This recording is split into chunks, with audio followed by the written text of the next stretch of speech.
merong vision akong nakita ng babae. The more na you delve into spirituality, the more na many would want to work with you. May someone na waiting lang sa akin to assist me on my psychic abilities.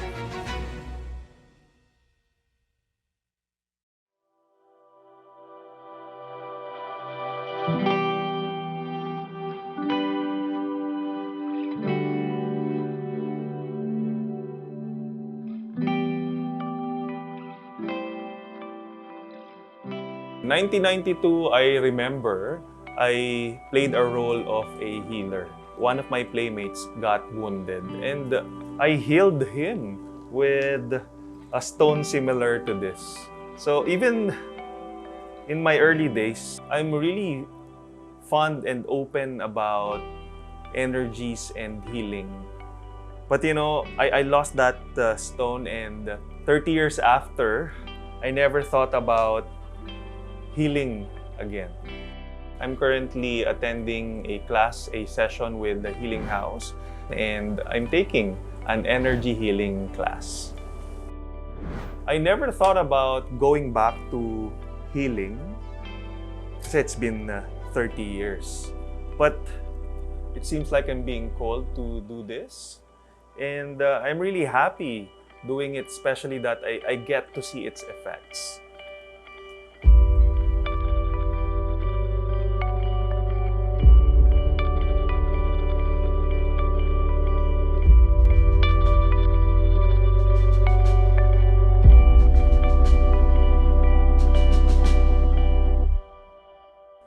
We had this first family reunion, yung Patente clan. We never had it.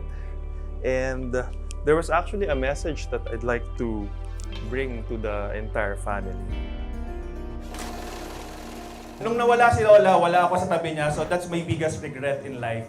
So fast forward, lately, this year lang, naghanap talaga ako ng taong makakatulong para makakonect ako kay Lola. Kung meron akong regret sa buhay, nag-iisa lang yun. Yung hindi ko talaga nahawakan si Lola nang mainit pa yung kamay niya.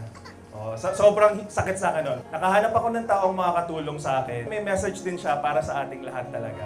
At yun yung purpose kung bakit talaga tayo magkakasama ngayong araw na to. Actually, yung pag-ibig, pagtanggap, that's really the theme. Pero yun din yung message ni Lola para sa ating lahat. One time, si RC also had a session where he found out about his spirit guides or yung mga guardian angels. During my session naman. So it's interesting your guides kasi sa list ko you have 27, and then the more na you delve into spirituality, the more na some or many would want to work with you. Nakita ko na talaga yung pattern ng mga guides mo. Transformation, rebirth, perseverance, and death. So you have to die in order for you to be reborn. I actually found out one important person. Talagang na-surprise ako na she's also my spirit guide. We have number 16, you have a grandmother from your mother's side, so maternal side. She is watching you. She said you are doing a fine job. She has loop earrings, and then white long hair, naka-braid. And then she's a great, I don't know how great this grandmother is, but she's one of your grandmothers. And then she said she's proud of you and proud of what you are doing. And she said, finally, you are doing what you are meant to do. So very, very proud si grandma. Na-feel ko yung pride niya. So you might want to connect with her. We need them kasi nung pinanganak tayo, lahat tayo may mga guardian angels. And when you get to work with them, life will become so much easier. Bata pa lang ako, lagi akong binabangungot. Actually, kahit nung nag-work na ako from elementary days hanggang working days ko, sobrang binabangungot ako minsan sa loob ng isang buwan, 4, 3 beses, 5 beses. So, it's unusual. Kaya nung last year, Jordan decided na hanapan ako ng someone na makakatulong sa akin regarding dito sa problem kong to. Before, nakasanayan ko na siya. Kumbaga, aware ako na binabangot ako, kailangan ko lang igaw yung katawan ko para magising ako. Tao na na-cover ng usok. hinahabol niya ako kahit sa ako magpunta. Yung last na bangungot ko, dumating sa point na sinaksak niya ako habang nakatalikod ako, which is damang-dama ko yung sakit, kahit na bangungot lang siya. And sa sobrang lakas ng sigaw ko, nagising si Jordan, nagulat lahat sila. That's around 3 a.m. And yung time na yon, medyo nag-worry na rin ako kasi kung before, nahatak niya lang ako sa mga bangungot ko. This time, nananakit na siya. Talagang sinaksak niya ako and na-feel ko yung pagsaksak niya sa akin. Kaya sabi ko, iba na to, mukhang kailangan ko na ng tulong. Maybe ng expert, hindi ko alam. Kasi for the longest time, hindi ko alam kung anong pwede kong gawin. Until nakahanap si Jordan ng healers. May ginawa siyang ritual para matanggal niya sa akin yung spirit na parang nakakapit daw sa akin. At first, syempre, first time ko ito makausap na healer. Siyempre, nung una medyo, alam mo yan, parang 50-50 ka pa if maniniwala ka ba or not. I just felt na sobrang mas relax ako that time. Alam mo yung may natanggal na tinik sa pakiramdam mo. Ganun yung feeling. I'm happy na hanggang ngayon, wala nang bangungot na nangyayari sa akin ngayon. Normal na yung mga panaginip ko. Irma said in one of our first few sessions that I have a very thick walls covering and protecting my heart. No wonder I really don't feel emotions. I don't enjoy a lot of things. I don't feel like crying or showing emotions most of the time. Naramdaman ko talaga na yung other parts of you are so repressed, so oppressed, and this has been your routine na. Na parang they just stay in the background. Right. You know, and it would be a shame, right? Because obviously hindi ka whole and balanced. It would be good to be aware when your heart is open and when your heart is closed. Kasi then when you realize it's closed, na parang, kaya pala affected yung relationship ko with this person or yung connection ko with the employee. Kasi close yung heart ko eh. Right. So, hindi ko ma-practice yung empathy or compassion. Because of all the traumas and experience that I've encountered in my life, nakalimutan ko gamitin yung puso ko. So she helped me fix my heart chakra. You saw yourself as a victim, but now you can see it as something else. You're able to zoom out and see the bigger picture na maybe I had a hand in it. Maybe it's what I really needed. Maybe it needed to happen. So yung parang before, sobrang ashamed ka of it. You know, now, well, number one, there's acceptance, which is a huge leap in itself, a huge difference. So may acceptance and then you can even embrace it. You know, you can even say, you know what? I'm grateful for this experience. And apart from that, I'm also making use of crystals. That's why I'm wearing a bracelet and a necklace with jade pendant, because they're helping me out utilize my heart chakra. And I must say, na because of these exercises with Irma and the help of the crystals, I am slowly feeling good emotions. I laugh and I sometimes cry if I have to. One time, I was in Dipolog City. I was running a class for one of our franchisees for Clean Zone PH. I was in the middle of a class and I remember starting to feel ill. Slowly, I'm feeling really weak. I even had to go back to the hotel early that day and let others take over the session. And I can't afford to be sick because my purpose for being there really is to conduct the training. All I could really think of is to get a REIKI session. To put it simply, Reiki is a Japanese form of relaxation. I also like to say it's a spiritual massage. It's a no contact form. The client basically is lying down or sitting down, and energy passes from my hands into their energy space. You know, when you have a higher power passing into your energy field, it settles your energetic space, which translates to a physical calming. So your blood flows better, you breathe better, oxygen to the brain is good, your heart rate improves. So if you can imagine all the things that follow from that that upliftment, then those are all those benefits. So the immediate effect is just 30 or 45 minutes of being in a state of non-worry, and maybe just knowing that somebody is there helping you release Mhm. whatever it is you have to release. That translates to a quick relaxation. Because I'm not in Manila, I asked to perform a distant Reiki healing session. Think of it as whether you believe in prayer or not. When you pray for someone, you believe that there's an effect. Yeah. You believe that makes a difference. For me, sometimes knowing that someone on the other side of the world is thinking of me and hoping things are well with me, for me, that personally makes a big difference. As a Reiki practitioner, I may not know you or the person I'm working on, but we are beyond our physical bodies, and sending that goodness to the other person, that I believe that works. Ang nakakatawa, that same day, I got healed right away. In fact, the following morning, it's as if walang nangyari. And I am certain na flu virus yung nakuha ko nung day na yun. All the symptoms are really present.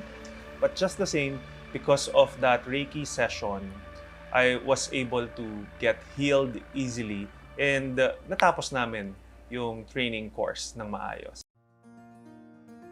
I started seeking and doing meditation before I got out of my call center career. Sobrang taas ng stress level ko doon kasi ang dami kong hinahandle na mga tao and activities at the same time, to the extent that I had hives. So it's so itchy and no one can diagnose kung ano ba talaga yung source ng hives ko na yan. And when I started doing meditation, slowly it faded away. Well, TM can really resolve any kind of problem, whether mental or physical, because the purpose of TM is to get rid of stresses. Stresses can come from the mind, too much thinking, or from emotions, too much of this feeling, or could just be physical tiredness. TM is a very simple, natural technique, and it has to be an innocent technique also. It's a technique to allow the mind to rest. And for the mind to rest, we should set aside the intellect in terms of analyzing or thinking, or anticipating, because the technique is just to allow the mind to rest. And resting means just be quiet. Because when we are thinking a lot, then the mind is active. But in TM, we make the mind think less and less and less. It's kind of difficult how to imagine how the mind cannot think and how the mind can think less and less. And that's the technique we teach. It's very simple, natural technique that anyone can learn it.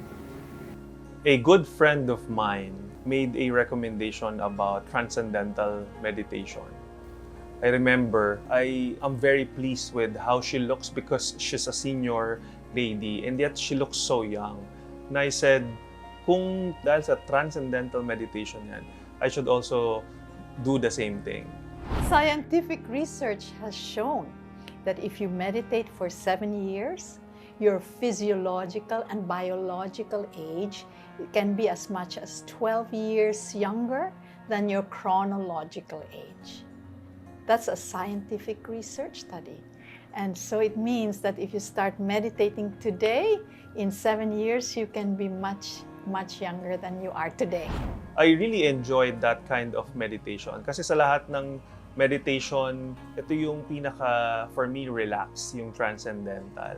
Wala masyadong mga rules and it has a lot of explanations. That's why I loved it. Lalo na yung part ng meditation na yan, it played a huge role in my life because during the time na I am handling si Clean Zone, ang taas talaga ng aking stress level and I needed to quiet my mind. Initially, I'm clueless about natal chart reading. First time that I heard about that. The position of the different celestial bodies is not a representation of how your life will be. So natal yan. So whatever the position on the time that you were born, that is there until the day you die. Okay, we have a birth chart. Okay, the birth chart is the blueprint of your life. Everything that will happen is there, but these are just patterns. So it's up to you how to interpret the pattern. For me, you should live this life intentionally. During that session, I felt so connected to Bunny and to his readings. It's as if he summarized my 40 years of existence plus more. Being authentic is what you want to achieve in this lifetime. And you are doing it very publicly. As a content creator, you are so brave. He explained to me why I had to go through hurdles and challenges in life. It all made sense. One of the pivotal information that I got from Bunny was once I'm fully expressed my self, my authenticity, then I get to help out other people. In your adulthood, you want to be free to be just who you are, free from any restrictions of any rules and expectations. Once you are fully expressed, you want to help and support other people whose identities have been suppressed by family and society. Majority of the things that I'm doing right now, itong journey to authenticity, it's really because I was able to resonate with Bunny's readings. And I appreciate that I have a clearer vision of where I'm supposed to go and what I'm supposed to do. Isa sa character ng Scorpio is hindi basta-basta naniniwala unless meron kang mapapakitang evidence. And isa yun sa ugali ko since I'm Scorpio. I remember si Jordan kasi nagpa-natal chart siya kay Bunny. And then, nung share sa akin ni Jordan yung natal chart niya, sobrang natuwa ako kasi na-impress ako actually. Lahat na nakwento niya regarding sa life niya, sa past life niya, sa present life niya, and future. Sobrang nakaka-amaze. For me, it's 99% accurate. Nung natal chart ko naman, isa sa mga tumatak na na-mention sa akin na Bunny, na-mention na sa akin na si Jordan nga daw yung parang soulmate ko. Although, sabi ko nga, as a Scorpio, minsan lagi ako may second opinion, nagdududa ako. Naalala ko, biniro ko pa siya. Ang na-mention ko exactly sa kanya, baka naman binibenta mo lang sa akin si Jordan. Nalaman ko na sa amin palang dalawa, ako pa yung mas swerte pagdating sa negosyo. Na parang na-realize ko, tama siya kasi nito nag-40 ako pagdating sa business. Yung mga ayaw ko sa negosyo before na pinupush sa akin ni Jordan, bigla ko silang na-appreciate. Isa sa na-mention sa akin na something new sa journey ko, yung psychic abilities. Na-mention niya sa akin na malakas yung intuition ko and in this lifetime, sana magkaroon ako ng time to discover yung psychic abilities ko. After that conversation with Bunny, syempre, ang dami yung na-mention sa akin na sabi nga nila, it's pasabog. It's bago for me and sobrang natutuwa ako. Pero nandun pa rin yung doubt ko. So, hindi alam ni Jordan na ako naman, naghanap ako secretly ng someone na pwedeng magbigay pa ng ibang opinion. Nakakahanap ako ng ibang psychic. Walang idea sa akin si Miss Anne about sa relationship ko, sa business. Totally wala. Dumating kami sa point dun sa business na part, sobrang tuwa ako na yung whatever yung na-mention ni Miss Anne is connected dun sa na-mention ni Bunny. Totally hindi sila magkakilala, pero yung sinabi niya is connected sila pareho. For example, doon sa business, yung pinaka-gusto ko doon, ang sabi niya, whatever you ask, the universe will provide. Nandyan siya lagi. Hindi ka mahihirapan sa mga plans mo sa life, especially on the business side. The universe will always provide sa'yo. Just ask. Tapos na-mention niya din na may someone na waiting lang sa akin to assist me on my psychic abilities. At doon sa love life naman na part, ang sabi niya sa akin, sir, hindi ko alam kung into a relationship ka now, pero pag dumating ka na sa point na magsisettle ka, yung taong makakasama mong yun, siya na yung makakasama mong pang matagalan or habang buhay. Yun nga, I mentioned na I'm in a 20 years relationship and she just smiled. So yun na hinihintay mo, sir. So sa love life na part, okay ka na din pala. May mga kaibigan ako na merong gift. Particularly si Benji. He's a former office mate and he doesn't make a living out of reading cards and sharing his vision. I had this session with him once and he mentioned about my mom's situation. Kung hindi nga kay Jordan, baka wala na rin ako. Kasi nung una nagkita tayo, nag-session tayong dalawa, una ko palang tingin kasi, merong vision akong nakita ng babae. Pero yung silhouette niya kasi is matanda. Kaya natanong ko kumusta yung, kasi pag ganun kasi, pwedeng nanay nila o somebody na older dun sa tao na yon. Gano'n, sabi ko, ingatan mo yung health ng nanay mo kasi parang hindi maganda. Gano'n. Basta mga ganong feeling na lagi kitang sasabihan na tingnan mong mabuti, alalayan mo, i-check mo, kasi baka may problema, hindi mo lang alam. O baka naman nakikita mo yung problema pero ini-ignore mo lang, ayaw mo lang pansinin. After his reading, even if I am not financially ready at that time, because I resonated and I was able to put all the pieces of the puzzle together, and it led me to think that my mom is really in bad situation. Pina-opera talaga namin siya, yung kanyang cervical spine. Yung time na yun, parang sabihan lang kita na hindi mo dapat i-ignore yung tao na to. Tignan mo siya, i-check mo siya, o kung hindi mo man siya kasama, pwede mong tawagan, kumustahin mo, yung mga ganun. If not for that warning that I got from Benji, I don't think my mom will still be here with us. This point in my life is really fulfilling, it's empowering, and at the same time, I'm feeling that joy and happiness thanks to all the people who are working with me to develop myself, and I really appreciate each of one of them, especially at this important part of my journey. So if my journey to healing will lead to healing other people, with my story and with what I do right now, I'm happy to do that for a lot of people.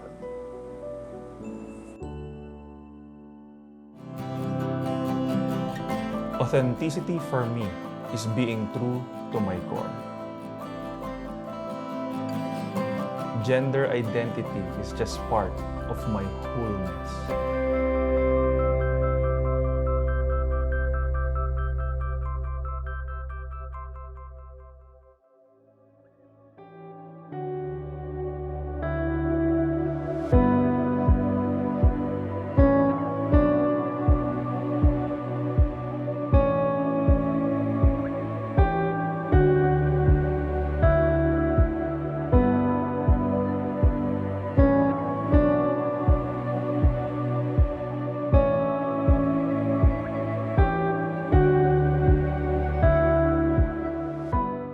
Hi Breelers! If you love this content, please watch another video from us.